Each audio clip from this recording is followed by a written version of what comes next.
When it comes to the infinite banking concept, the traditional design is a life paid up at age 100 or 121 with a 40-60 split, 40% base policy, 60% to paid up additions. But sometimes we think it can make sense to do a limited pay policy, whether that be a 10 pay, a 20 pay, or a paid up at age 65. Today we're gonna cover when does it make sense to use a limited pay policy. Hi, I'm Olivia Kirk. I'm Tim Urich. We're from Tier 1 Capital, and we're here to show you how to regain control of your money. For the best advice on controlling your cash flow, be sure to subscribe to our channel and don't forget to hit that bell to be notified when we upload new videos twice every single week.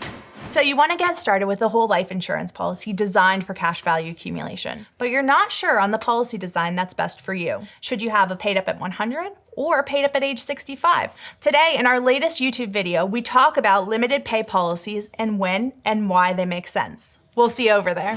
When it comes to designing a whole life insurance policy designed for cash accumulation, most agents use the 40-60 split as illustrated in Nelson Nash's best-selling book, Becoming Your Own Banker. So this design is used to have a substantial piece of the premium going towards the base policy because those are very efficient by nature and actuarially designed to get better and better every year, and a substantial piece going towards the paid up additions. Those paid up additions allow us to supercharge the cash value accumulation and accessibility in those early years of the policy. Typically, you could leave that paid up additions rider on from anywhere from 5 to 10 years, and at that point, the policy is efficient on its own and you could drop that premium down. The second piece of that design is the life paid up at age 100 or 121, meaning the base policy premiums are going to be payable until the insured reaches age 100 or 121. The thinking behind this is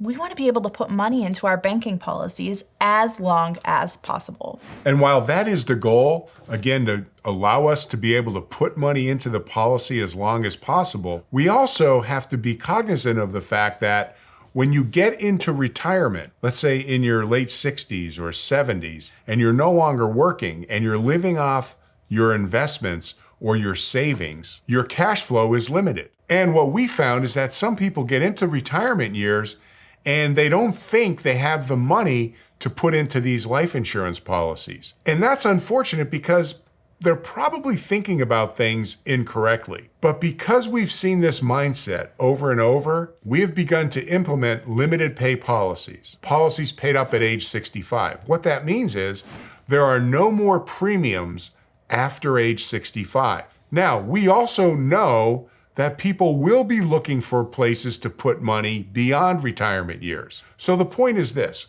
why do we recommend the limited pay policies? Leave us a comment down below. Do you have an IBC policy? And what type is it? Limited pay or the traditional paid up at age 100? Well, as someone in my 30s, I know that at age 65, I don't plan on working any longer, but I still want to be able to utilize this concept while I'm working. And in fact, these policies still continue to grow and compound interest even after age 65. So what's the downside really? Well, the only one that I could think of is I no longer have the ability to put money into that policy whether I want to or not. But if you recall what I said earlier, we do this for younger people. Why? Because they have the option of buying the limited pay policy. When you get into your 50s, your options for limited payment start to reduce. And if you're understanding the infinite banking concept, you may want to buy more policies in your 50s and 60s. Those policies certainly will be paid up at age 100 or age 121. So your option for limited pay policies is off the board as you get older. But if you have a situation where you have premiums stopping at age 65, that gives you the wherewithal or the ability to fund the other policies that you purchase later in life with the cash flow that you would have from retirement. If you'd like to get started with an IBC policy, a policy designed for cash value accumulation, be sure to check out our website at tier1capital.com. Schedule your free strategy session today. We'd be happy to speak with you. Also, if you like this video, be sure to check out these two. We picked them out special for you. Thanks so much for watching our video. And remember, it's not how much money you make. It's how much money you keep that really matters. We'll see you in the next one.